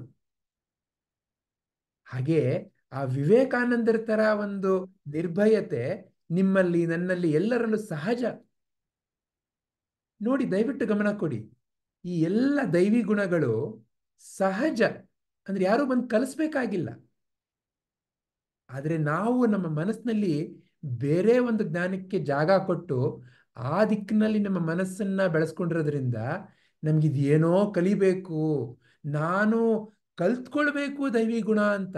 ಅಲ್ಲ, ಕಲ್ತ್ಕೊಳ್ಳೋದಲ್ಲ, ನಿಮ್ಮಲ್ಲಿ ಸಹಜವಾಗಿದೆ, ಅದನ್ನ ಹೊರಗಡೆ ತರಬೇಕಷ್ಟೇನೆ. ಹೀಗೆ ನಮಗೆ ಶ್ರೀಕೃಷ್ಣ, ನೋಡಪ್ಪ ಇದು ದೈವಿ ಗುಣ, ಯಾರಲ್ಲಿ ಈ ಗುಣ ಇರುತ್ತೆ ಅವರ ನಡತೆ, ಅವರ ಒಂದು ಜೀವನ ಹೇಗಿರುತ್ತೆ ಅನ್ನೋದನ್ನ ಇಲ್ಲಿ ತೋರಿಸ್ತಾ ಇದ್ದಾರೆ. ನಿಮಗೆ ನನಗೆ ಆಯ್ಕೆ ಮಾಡ್ಲಿಕ್ಕೆ ಬಿಡ್ತಾ ಇದ್ದಾರೆ. ಈ ತರ ಇದ್ದಾಗ ಜೀವನ ಈ ತರ ಇರುತ್ತೆ, ಈ ತರ ಆಲೋಚನೆ ಮಾಡಿದಾಗ ಈ ತರ ಆಗತ್ತೆ, ಈ ತರ ಆಲೋಚನೆ ಮಾಡಿದಾಗ ಈ ತರ ಆಗತ್ತೆ. ನಿಮಗೆ ನನಗೆ ಏನ್ ಬೇಕು, ಆ ಆಯ್ಕೆನ ನೀವೇ ಮಾಡಬೇಕು, ನಾನೇ ಮಾಡಬೇಕು. ದೈವತ್ವವನ್ನ ಹೊರಗಡೆ ತರೋಣವಾ ಅಸುರತ್ವವನ್ನ?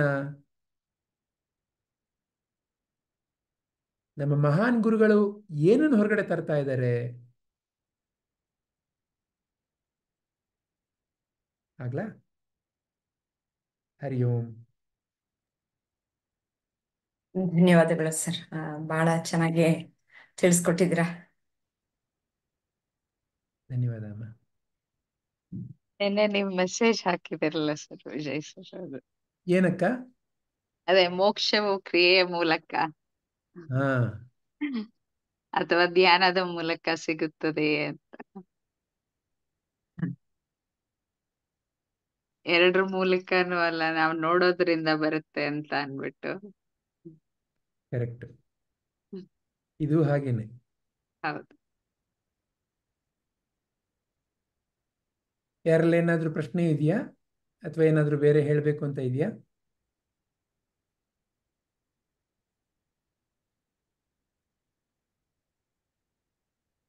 ಏನೂ ಇಲ್ಲ ಅನ್ಸುತ್ತೆ ಸರ್. ಕೆಲ್ಸನಾ? ಹರಿ ಓಂ ಶ್ರೀ ಗುರುಭ್ಯೋ ನಮಃ. ಶ್ರೀ ಕೃಷ್ಣ ಅರ್ಪಣಮಸ್ತು. ಹರಿ ಓಂ.